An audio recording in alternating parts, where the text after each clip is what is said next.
Hello everyone, কেমন আছো সবাই? আশা করি সকলেই ভালো আছো।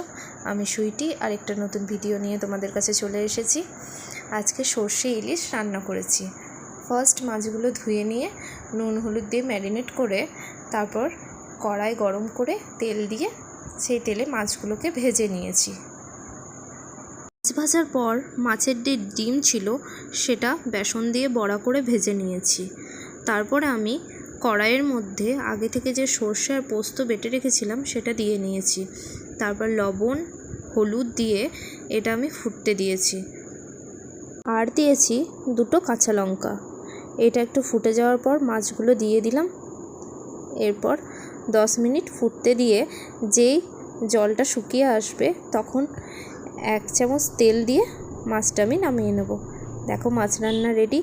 খুব কম সময়ের মধ্যেই আমার এত সুন্দর মাছটা হয়ে গেছে তৈরি। এই সর্ষে ইলিশ রান্না করতে 15 মিনিট টাইম লাগে আর অল্প সময়ের মধ্যে এই ইলিশ মাছের রান্নার স্বাদও খুব সুন্দর হয়। রান্না কেমন লাগলো জানিও। আবার একটা নতুন ভিডিও নিয়ে ফিরে আসবো। টাটা।